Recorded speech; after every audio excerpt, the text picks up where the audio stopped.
తొలి ఏకాదశిలోపు ఎవరైతే పక్షి చేసిన తొలి ఏకాదశి కథ వింటారో వారికి వైకుంఠ ప్రాప్తి కలుగుతుంది. కోటి ఉపవాసాల ఫలం దక్కుతుంది. శ్రీ మహావిష్ణువు యొక్క దివ్య ఆశీస్సులు కలుగుతాయి. తెలిసి తెలియక చేసిన మహాపాపాలైనా కాలి బూడిదైపోతాయి. మరి తొలి ఏకాదశిలోపు తప్పక వినవలసిన పక్షి చేసిన తొలి ఏకాదశి కథ గురించి తెలుసుకుందాం. పక్షి చేసిన తొలి ఏకాదశి కథ ఇది చాలా అరుదైన ఆసక్తికరమైన కథ. తొలి ఏకాదశి అంటే శ్రీ మహావిష్ణువు యోగనిద్రలోకి వెళ్ళే రోజు. ఈ రోజున ఉపవాసం ఉండి విష్ణుమూర్తిని పూజిస్తే గొప్ప పుణ్యం లభిస్తుందని నమ్ముతారు. అలాంటి ఈ తొలి ఏకాదశి వ్రతాన్ని ఒక పక్షి ఆచరించి ముక్తిని పొందిన కథ ఇది. పూర్వం ఒక అడవిలో ఒక పక్షి ఉండేది. అది నిరంతరం ఆహారం కోసం వెతుకుతూ ఎప్పుడూ తన కడుపు నింపుకోవాలనే ఆలోచనలో ఉండేది. దానికి ఏ ధర్మం గురించి కానీ దైవం గురించి కానీ పెద్దగా తెలియదు. ఒకరోజు అది ఆహారం వెతుక్కుంటూ వెళ్తూ ఉండగా ఒక ఋషి ఆశ్రమం దగ్గరికి చేరుకుంటుంది. ఆశ్రమంలో ఋషి మరియు ఆయన శిష్యులు ఏదో మాట్లాడుకుంటున్నారు. పక్షి ఆ చెట్టుపైనే కూర్చొని వారు మాట్లాడుకుంటుంది వింటూ ఉంది. వారు తొలి ఏకాదశి ప్రాముఖ్యత గురించి, ఆ రోజున ఉపవాసం ఉండడం వలన కలిగేటువంటి పుణ్యాల గురించి, శ్రీ మహావిష్ణువు యోగనిద్ర గురించి మాట్లాడుకుంటున్నారు. ఈ రోజున ఆహారం తీసుకోకుండా ఉపవాసం ఉండి విష్ణువును స్మరిస్తే సమస్త పాపాలు నశించి వైకుంఠ ప్రాప్తి లభిస్తుందని ఋషి చెప్పడం పక్షి వింటుంది. పక్షికి ఆ మాటలు ఆశ్చర్యం కలిగించాయి. నిజంగానే ఇంత గొప్ప పుణ్యం వస్తుందా అని ఆలోచించింది. పక్షి ఇలా అనుకుంది, నేనెప్పుడూ కడుపు నింపుకోవడమే పనిగా బ్రతికాను. నాకు ఎన్నో పాపాలు ఉంటాయి. ఒక్కరోజు ఉపవాసం ఉంటే ఈ పాపాలన్నీ పోతాయా అని అనుకుంది. ఋషి చెప్పిన మాటలు దాని మనసులో బాగా నాటుకుపోయాయి. ఆ రోజు తొలి ఏకాదశి అని తెలుసుకున్న ఆ పక్షి ఏదైతే అది అయిందని ఉపవాసం ఉండాలని నిశ్చయించుకుంది. ఆ పక్షి తన జీవితంలో ఎప్పుడూ కడుపు మార్చుకొని ఉండలేదు. ఆ పక్షికి ఉపవాసం ఉండడం చాలా కష్టమైంది. ఆకలి అలసటతో చాలా బాధపడింది. అయినా సరే ఋషి మాటలను గుర్తు చేసుకొని ఎలాగైనా ఈ వ్రతాన్ని పూర్తి చేయాలనే పట్టుదలతో ఉంది. పగలు గడిచి రాత్రి కూడా గడిచింది. ఆ రాత్రికది చెట్టు కొమ్మపైనే కూర్చొని విష్ణువును స్మరించాలని ప్రయత్నించింది.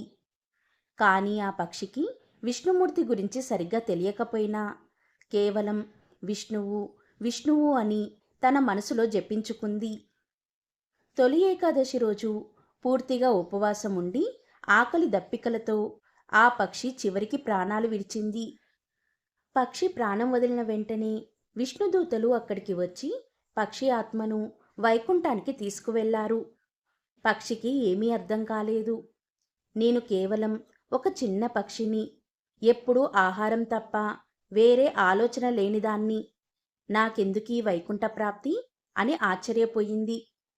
అప్పుడు విష్ణుదూతలు ఇలా అన్నారు, నీవు తెలియకుండానే అయినా పవిత్రమైన తొలి ఏకాదశి రోజున పూర్తిగా ఉపవాసం ఉన్నావు. అంతేకాకుండా తెలియకుండానే అయినా విష్ణునామాన్ని స్మరించావు.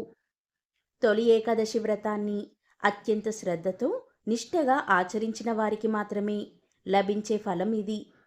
అందుకే నీకు వైకుంఠ ప్రాప్తి లభించింది అని విష్ణుదూతలు పక్షితో చెప్పారు.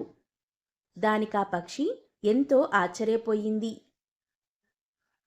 మనకి కథ ద్వారా తొలి ఏకాదశి వ్రతం యొక్క గొప్పతనం తెలుస్తుంది.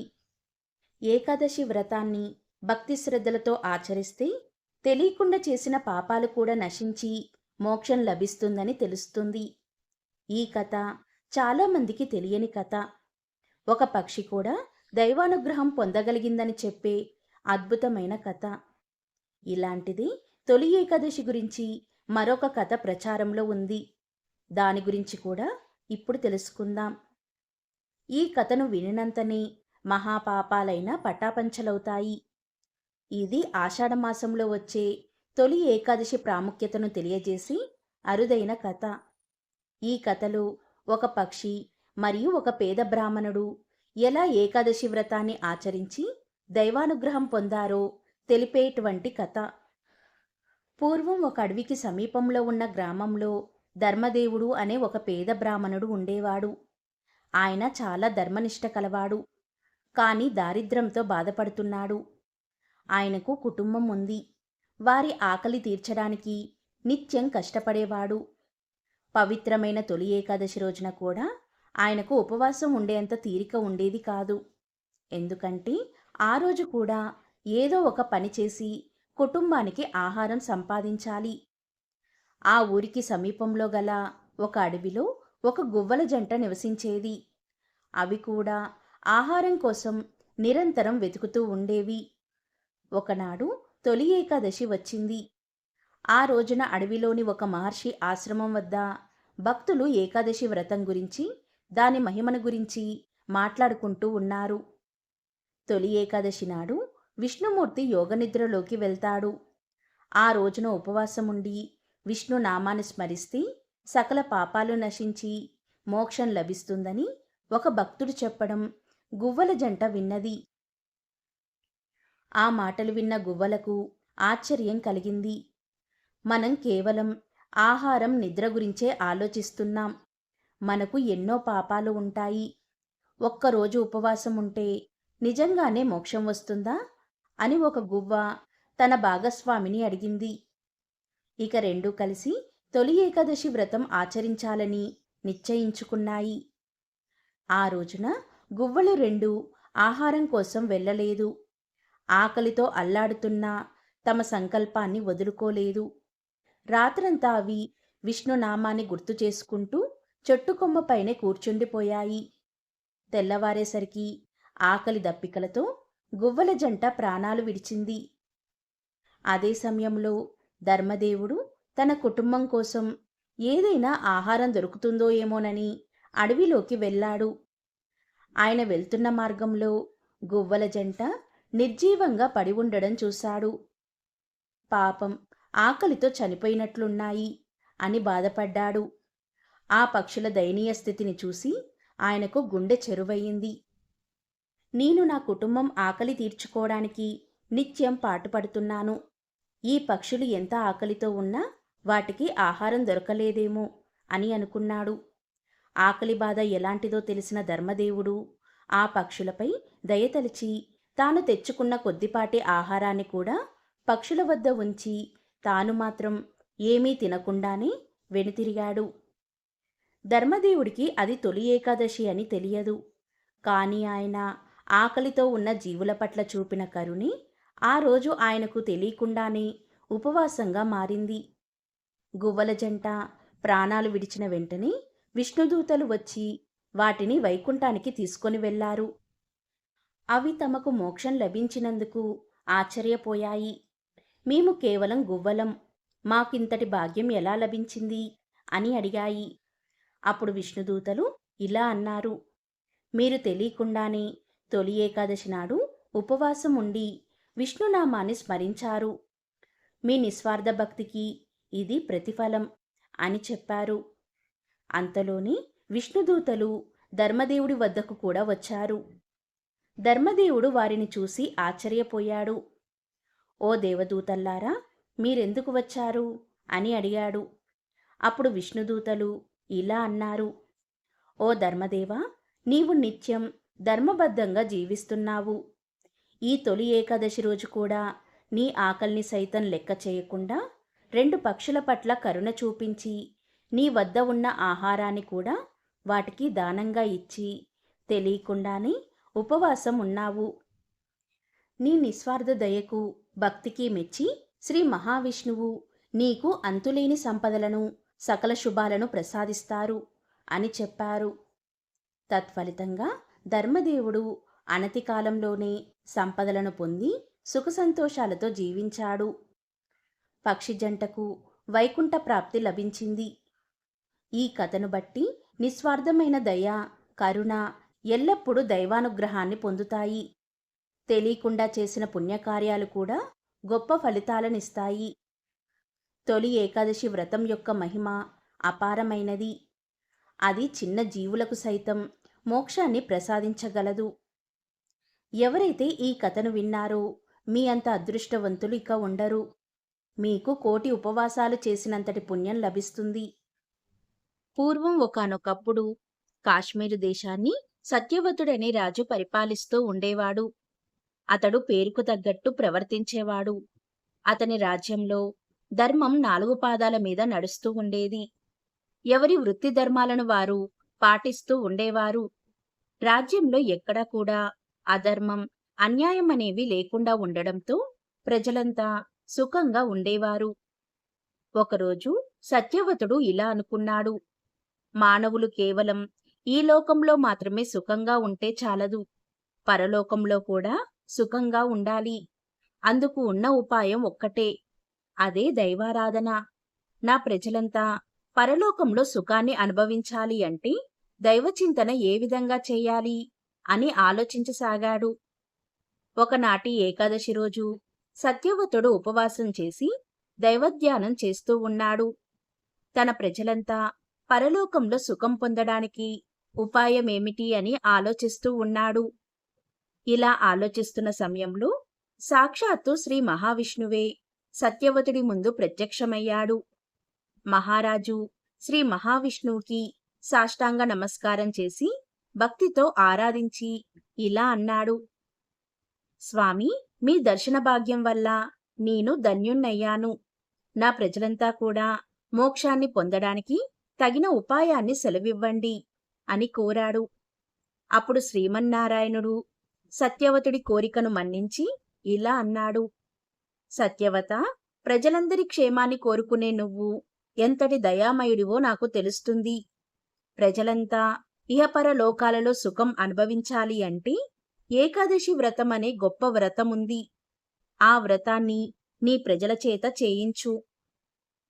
ఆ వ్రతాన్ని 12 సంవత్సరాల వయసు నుండి 65 సంవత్సరాల వయసు వచ్చిన వాళ్ళ వరకు ప్రతి ఒక్కరి చేత ఈ వ్రతాన్ని చేయించు. ప్రతి సంవత్సరంలో వచ్చే 24 ఏకాదశి తిథులలోనూ ఉపవాసం చేసి నన్ను పూజించాలి. ఆ తర్వాత రాత్రిపూట జాగరణ తప్పకుండా చేయాలి. మరుసటి రోజు ద్వాదశి తిథి రోజు నన్ను పూజించాలి. ద్వాదశి తిథి వెళ్ళిపోక మునుపే పారాయణ చెయ్యాలి. 65 సంవత్సరాలు దాటిన వృద్ధులు, రోగపీడితులు, గర్భవతులు అయిన స్త్రీలకు ఈ వ్రత నియమాలు వర్తించవు. మిగిలిన వారంతా ఈ వ్రతం ఆచరించేటట్లు చేస్తే నీ కోరిక తప్పకుండా సిద్ధిస్తుంది. శ్రీకృష్ణ పరమాత్మకు ఒక్క నమస్కారం చేస్తే 100 అశ్వమేధ యాగాలు చేసినంతటి ఫలం లభిస్తుంది.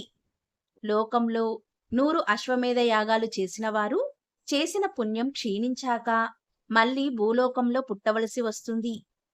కాని శ్రీకృష్ణుడికి నమస్కరించిన వారికి మాత్రం మరలా పుట్టడం అనేది ఉండదు. కనుక ఓ రాజా, నీ ప్రజలందరి చేత ఈ వ్రతం చేపించు. చేసినందుకు వారికి, చేయించినందుకు నీకు పుణ్యం లభిస్తుంది అని చెప్పి శ్రీమన్నారాయణుడు అంతర్ధానమయ్యాడు. సత్యవతుడు సభని ఏర్పాటు చేపించాడు. శ్రీమన్నారాయణుడు తనకు చెప్పిన విషయాలను సభలోని అందరికీ తెలియజేశాడు. అది విన్న సభలోని వారంతా, రాజ్యంలో ప్రజలంతా ఏకాదశి వ్రతం చేసేటట్లు ప్రయత్నిస్తామని రాజుకి విన్నవించారు. సత్యవతుడు వెంటనే ఇలా అన్నాడు. ప్రజల మేలు కోరి శాసనం చేస్తున్నాను. ఈ శాసనం ఎవరు ఎటువంటి పరిస్థితులలోనూ ఉల్లంఘించకూడదు. తప్పనిసరిగా అందరూ ఏకాదశి వ్రతం పాటించవలసిందే అని శాసనం చేసి రాజ్యమంతా చాటింపు వేయించాడు. పండితులైన బ్రాహ్మణ శ్రేష్ఠులను పిలిచి పురాణంలోని ఏకాదశి వ్రతాన్ని, మహత్యాన్ని రాజ్యమంతా ప్రచారం చేపించాడు. సత్యవతుని ఆజ్ఞ ప్రకారం ఆ ప్రజలంతా ఏకాదశి వ్రతాన్ని పాటిస్తూ ఆనందంగా కాలం గడుపుతున్నారు. సత్యవతుడి వైభవాన్ని, ప్రజల భక్తి శ్రద్ధలను చూస్తాడు దేవరాజైన ఇంద్రుడు. తర్వాత తనలో తాను ఇలా అనుకున్నాడు. నేను ఎంతో కష్టపడి 100 అశ్వమేధ యాగాలను చేసి ఇంద్రపదవిని పొందాను. ఇప్పుడు సత్యవతుని రాజ్యంలోని ప్రజలంతా శ్రీకృష్ణ నామస్మరణ చేత పుణ్యులై ఒక్క కృష్ణనామం పలికితే 100 అశ్వమేధ యాగ ఫలితం లభిస్తుంది కదా. మరి ప్రజలంతా ఇన్ని ఏకాదశులలో ఎన్నో కృష్ణనామం చేసి ఉంటారు కదా. వారందరికీ ఎంతో పుణ్యం లభించి ఉంటుంది కదా. మరి వీరందరిలో ఏ ఒక్కరైనా నా ఇంద్ర పదవికి పోటీ వస్తారేమో. కాబట్టి ఈ రాజ్యంలోని వారందరినీ ఏకాదశి వ్రతం చేయడం మాన్పించాలి. ముందుగా రాజు వ్రతం చేయడం ఆపేస్తే ప్రజలు కూడా వ్రతం చేయడం మానేస్తారు. నా ఇంద్ర పదవికి ఎటువంటి ఇబ్బంది ఉండదు అని దేవేంద్రుడు నిర్ణయించుకున్నాడు. వెంటనే తన ఆలోచనలను అమలుపరిచాడు. దానిలో భాగంగా మాలిని అనే అప్సరసతో ఇలా అన్నాడు. ఓ మాలిని, నీవు సత్యవతుడి దగ్గరికి వెళ్ళి నీ అందచందాలతో మోహంతో ముంచెత్తు. అతని ఏకాదశి వ్రతాన్ని దూరం చెయ్యి అని చెప్పి భూలోకానికి పంపించాడు. ఒకరోజు సత్యవతుడు నిండు కొలువు తీరి ఉన్నాడు. కొందరు అరణ్య ప్రాంతవాసులు సభకు వచ్చారు. వాళ్ళు మహారాజుతో ఇలా అన్నారు. మహారాజా, అడవిలో ఉన్న క్రూరమృగాలు చుట్టుపక్కన ఉన్న మా ప్రాంతంలోకి వస్తున్నాయి. మనుషులను, పశువులను తినేస్తున్నాయి. అక్కడి ప్రజలంతా ఎంతో భయపడుతున్నారు. కాబట్టి వేటకు మీరు ఆ ప్రాంతానికి వచ్చి క్రూరమృగాలను సంహరించి మమ్మల్ని కాపాడండి అని వేడుకున్నారు. వెంటనే సత్యవతుడు నేనే వచ్చి మీ భయాన్ని పోగొడతాను అని చెప్పి పంపించాడు. ఆ తర్వాత వేటకు బయలుదేరాడు. 7 రోజుల పాటు వేట నిర్విఘ్నంగా సాగింది. సత్యవతుడు మరుసటి రోజు రాజ్యానికి తిరిగి ప్రయాణమవుతున్నాడు. ఆ రోజు రాత్రి శిబిరంలో విశ్రాంతి తీసుకుంటున్న సత్యవతుడికి ఒక స్త్రీ దీనంగా ఏడుస్తున్న శబ్దం వినిపించింది. ఆ స్త్రీని నా దగ్గరికి తీసుకురండి అని చెప్పి సేవకులను పంపించాడు. వెంటనే సేవకులు వెళ్లి ఆ స్త్రీని సత్యవతుడి వద్దకు తీసుకువచ్చారు. ఆమెను చూసిన సత్యవతుడు ఇలా అడిగాడు. మీ దుఃఖానికి కారణమేంటి? మీ వివరాలేంటి అని ప్రశ్నించాడు. దానికామె ఇలా పలికింది. నాకు తల్లిదండ్రులు లేరు. నా సోదరుడు నన్ను అమ్మి సొమ్ము చేసుకోవాలని అనుకుంటున్నాడు. అందుకు ఎవరికీ తెలియకుండా పారిపోయి అడవికి వచ్చాను. కాబట్టి నా మీద దయ ఉంచి నాకు జీవితాన్ని ప్రసాదించండి అని అడగగా ఆమె మాటల మాయలో పడిపోయాడు మహారాజు. ఆమెను వెంటపెట్టుకుని తన సామ్రాజ్యానికి తీసుకువచ్చాడు. ఆమె అందానికి లొంగిపోయి ఆమెను వివాహం కూడా చేసుకున్నాడు. దాంతో ఆమె చిన్నరాణి అయ్యింది. తను వచ్చిన పని పూర్తి కాబోతుందని అనుకుంటూ చిన్నరాణి భర్త విషయాలను పట్టించుకోవడం మానేసింది. కాని మహారాజు ఏమీ అనేవాడు కాదు. ఆమె ఏ విధంగా చెబితే అదే విధంగా చేసేవాడు. ఇక చిన్నరానికి నేను ఏది చెప్తే అదే జరగాలనే మూర్ఖత్వం వచ్చేసింది. మహారాజు కూడా ఆమె మాయలో పూర్తిగా మునిగిపోయాడు. ఈ విధంగా కాలం గడుస్తూ ఉండగా ఏకాదశి రానే వచ్చింది. అందరూ ఏకాదశి పూజ చేయడానికి సిద్ధమవుతున్నారు. రాజు కూడా వ్రతాచరణకు సిద్ధమవుతున్నాడు. ఇంతలో చిన్నరాణి తన పుట్టినరోజు వేడుకలు జరిపించాలని మహారాజుకు వర్తమానం పంపింది. కేవలం మహారాజు మాత్రమే కాకుండా రాజ్యంలోని ప్రజలంతా తన జన్మదిన వేడుకలలో పాలు పంచుకోవాలని అనుకుంది. చిన్నరాణి పంపిన వార్త విని రాజు ఆశ్చర్యపోయాడు. ఒకవైపు అందరూ ఉపవాస దీక్ష పట్టి వ్రతం ఆచరిస్తున్నారు. చిన్నరానికి ఎన్నో విధాలుగా వ్రతం గురించి చెప్పి చూశాడు. కాని చిన్నరాణి పట్టు విడవలేదు. అప్పుడు రాజు ఇలా అన్నాడు. భార్యాబిడ్డలనైనా వదులుకుంటాను, కాని వ్రతం మాత్రం అస్సలు వదలను అని అన్నాడు. చిన్నరానికి మంచి అవకాశం వచ్చింది. అప్పుడు చిన్నరాణి రాజుతో ఇలా అంది. అయితే నీ పెద్ద భార్యను, కొడుకును బలి ఇవ్వు, నీ భక్తిని నిరూపించుకో అని పలికింది చిన్నరాణి. మాట అన్నట్టుగా పెద్ద భార్యను, కొడుకును చంపడానికి సిద్ధపడ్డాడు రాజు. పెద్ద రాణిని చంపడానికి ఎత్తిన కత్తి రాణి మెడలో పూలమాలయ్యింది. ఆ మరుక్షణంలో విష్ణుమూర్తి ప్రత్యక్షమయ్యాడు. సత్యవతుడికి దేవేంద్రుడి దుర్మార్గం గురించి వివరించాడు. ఆ మాలిని నిన్ను వధించడానికి దేవేంద్రుడు పంపిన అప్సరస. కాబట్టి సత్యవత, నా అనుగ్రహం ఉన్నంత వరకు నీవు ఈ మాయలో చిక్కుకోకూడదు. నీ మాయను విడిచిపెట్టు. ఈ మాయలు నిన్ను ఏమీ చేయలేవు. ఇకపై ఈ స్త్రీ మీద నీకు కలిగిన మోహాన్ని వదిలిపెట్టి ఈమెను నీ రాజ్యం నుండి తరిమికొట్టు. నువ్వు ధర్మ మార్గాన్ని విడిచిపెట్టకు. నీకు అంతా శుభమే కలుగుతుంది అని చెప్పాడు. తర్వాత శ్రీమన్నారాయణుడు అంతర్ధానమయ్యాడు. సత్యవతుడు ఏకాదశి రోజు విష్ణుమూర్తి దర్శనంతో ఎంతో ఆనందపడ్డాడు. ఇహపరలోకంలో సమస్త భోగాలను అనుభవించి తర్వాత విముక్తి పొంది రాజర్షి అయ్యాడు. తర్వాత తన జీవితాన్ని ప్రజల కోసమే అంకితం చేసి శ్రీహరి సేవలో గడిపి ధన్యుడయ్యాడు. ఎంతో పరమ పవిత్రమైన ఈ కథను ఈరోజు విన్నా, చదివినా, వినిపించినా సకల శుభాలు కలుగుతాయి.